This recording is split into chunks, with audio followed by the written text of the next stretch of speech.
Moja doktorska disertacija je bila pravzaprav ena prva študija tako obsežna in tako natančna strukture bakterijske združbe v Tržaškem zalivu.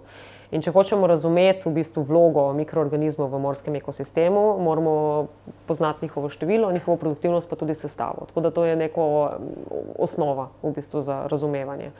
Potem naprej pa te eksperimenti, ki smo jih izvajali, vpliva, ne vem, temperature, fosforja in tako dalje, pa pač pomagajo razumeti, kakšna je v bistvu vloga njihova, ne, tudi v ciklih, cikel fosforja, cikel ogljika, cikel dušika.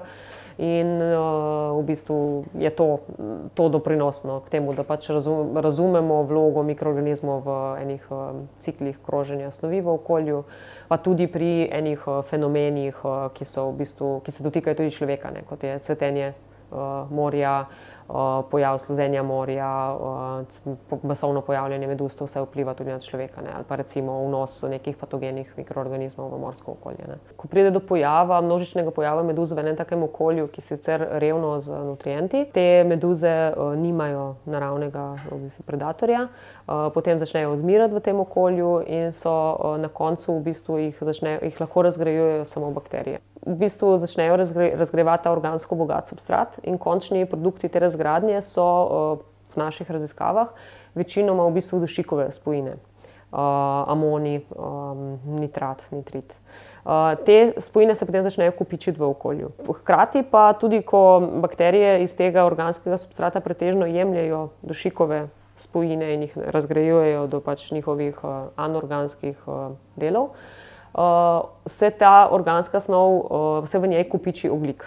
In to potem posledično vpliva tudi na cikel ogljika. Se pravi, imamo na eni strani nakopičen en ogljik, ki se ga ne da razgraditi v okolju, in na drugi strani v bistvu se akumulira v okolju anorganske dušikove spojine. In to v bistvu vpliva na cikle potem naprej. Drugače pa smo v okviru naših raziskav ugotovili, da vplivajo na bakterijsko združbo tako, da pride do porasta bakterij. Poleg tega pa tudi vpliva na samo strukturo združbe, se pravi vrstno sestavo. Sodelujem tudi pri monitoringih.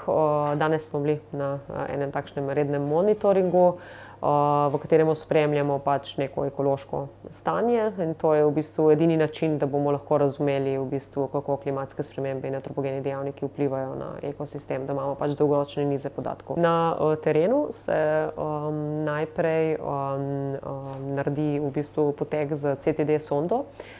To je sonda, vertikalni potek, sonda, ki meri temperaturo, slanost, kisik in klorofil v enem vertikalnem potegu, se pravi, dobimo profil, no. Potem se na istem mestu naredi potek z rozeto. To je v bistvu ena taka naprava, na katero je povezanih več nizkin vzorčevalnikov. To so eni specifični vzorčevalniki, ki se uporabljajo v oceanografiji, se imenujejo po raziskovalcu po nizkinu, in je v bistvu nam omogoča, da z enim potegom vertikalnim vzorčujemo na različnih globinah istočasno. Se pravi, ko to opravimo, se potem tudi ponavadi naredi profil vertikalni s kamero, da vidimo v bistvu stanje v okolju, čisto vizualno. In potem tudi potegi zooplanktonske oziroma mreže, s katerimi vzorčujemo živalski plankton, in mreže, s katero vzorčujemo rastlinski plankton.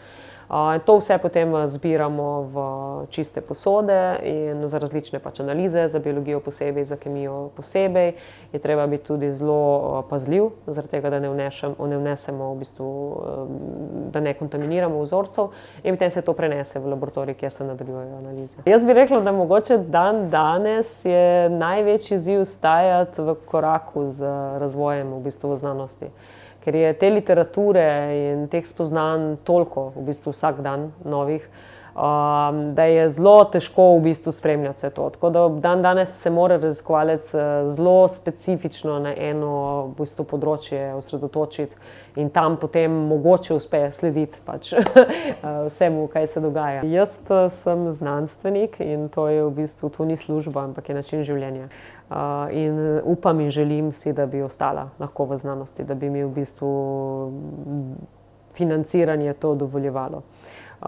Zdaj, ali bo to Slovenija ali bo to tujina, v preteklosti sem tudi že bila v tujini, 8 mesecev na Švedskem, 7 mesecev v Ameriki.